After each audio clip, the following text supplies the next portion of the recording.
تعملي ايه لو لقيتي كلكعه في صدرك؟ هاي انا ندى.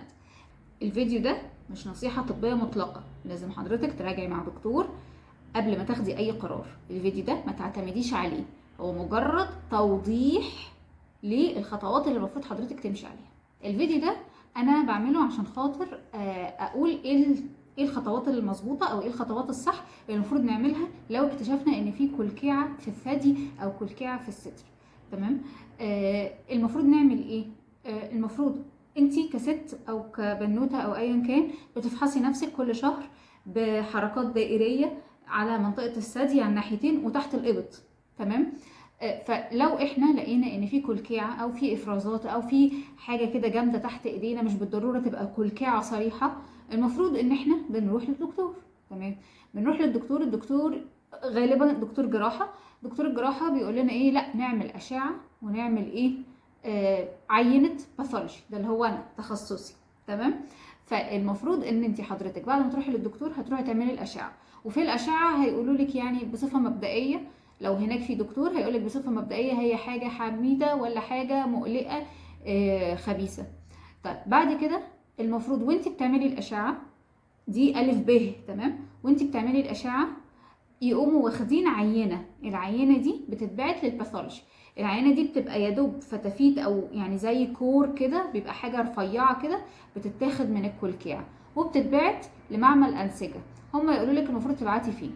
طبعا اللي هيوفر الكلام ده كله وهتريح عقلك من الخطوات الكتير او اللي هو الهيديك او الصداع بتاع اروح معمل ايه او اعمل السونار فين، لو انت قاعده في القاهره او في ضواحيها روحي الحاجات الكبيره، معهد الاورام، مع مستشفى بهية ليها فرع في الهرم وفرع في الشيخ زايد، القصر العيني، عين شمس، عشان خاطر ايه؟ هم عندهم هيعملوا لك السونار وهم هياخدوا العينه وهم هيبعتوها للباثولوجي بتاعهم برضو، والموضوع هيبقى يعني ايه وثين او في حدود نفس المستشفى وخلاص وخلصنا من اللف.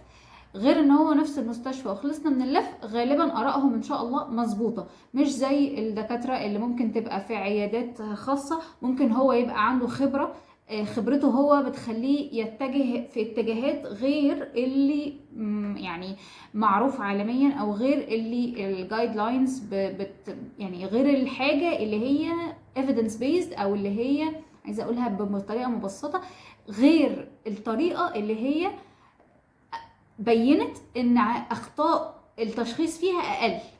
بمعنى ان احنا ما نعتقدش انها عينه حميده وهي خبيثه، او العكس انها خبيثه وتطلع حميده، يعني الاخطاء تقل. فعشان احنا نقلل فرصه حدوث اي خطا، هو ده التسلسل الطبيعي للاحداث. كلكعه، في 3 حاجات لازم يتعملوا: كشف جراحه، عينه، سونار. سونار، كشف جراحه، عينه، ال3 حاجات دول يتعملوا.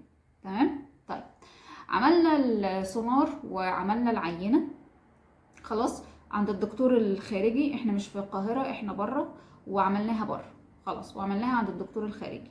طيب تقرير الباثولوجي اللي هو انا، خلاص طلع ان مثلا في حاجة خبيثة، لا قدر الله طلع في حاجة خبيثة، ما ترجعيش بقى لدكتور الجراحة، لا هنرجع لدكتور الاورام، هنشوف دكتور اورام نتابع معاه ونقول له والله التقرير طلع فيه كذا، المفروض اعمل ايه الخطوة الجاية؟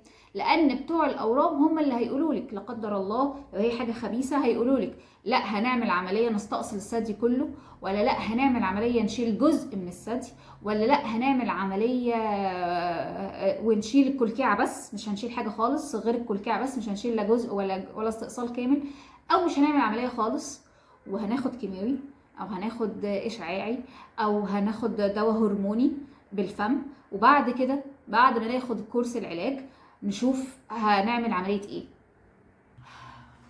طبعا لو انتي اصلا يعني في اول خطوات رحتي مع دكتور خاص وكده وطلعت خبيثه، من حقك انك برضو تروحي المؤسسات التانية اللي هي معهد الاورام وبهيه و كل دول عادي ممكن يدوكي راي تاني، ممكن تروحي لهم اصلا بحاجتك كامله وهم يقولوا لك الراي التاني اللي ممكن تمشي عليه.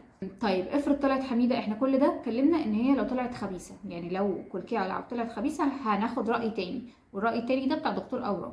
طيب لو العينه طلعت حميده، خلاص كويس، حميده ممكن جدا الجراح يقول لك لا ما نشيلهاش عادي، طالما هي ثابته ومش بتكبر وبقالها سنين موجوده والدنيا تمام في السونار وفي العينه، ممكن عادي تتعايشي بيها وما تشيليهاش. الا لو مثلا بدات تكبر في الحجم، بدا يحصل افرازات، بدا يبقى في الم، بدا يحصل اي حاجه، ساعتها ممكن تتجهي للدكتور، او الدكتور يقولك لا نشيلها عشان انت مثلا وضعك 1 2 3 فمحتاجه انك تشيليها، او عشان مثلا جماليا تتشال. فحكايه انها حميده بقى لا، دي ممكن نتكلم فيها شويه، ممكن ناخد برضو راي كذا دكتور. بس الحاجات الحميده مش بالضروره انها تتشال، يعني من الاخر مش بالضروره انها تتشال الا لو في علامات قلق في الباثولوجي باين ان في حاجه مقلقه، ساعتها ممكن نفكر ان احنا نشيلها خالص عشان نريح عقلنا. السن ممكن يبقى كبير، حجم الكلكعه نفسها كبير، يعني في حاجات تانية تخلي الرأي الأخير إن هو تتشال. تمام. طبعا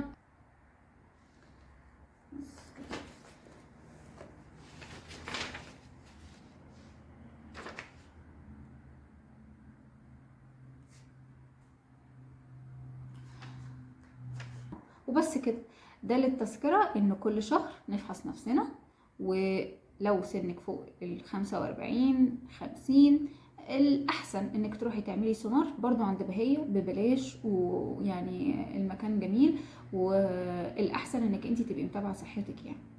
بس وأشوفكم الفيديو الجاي.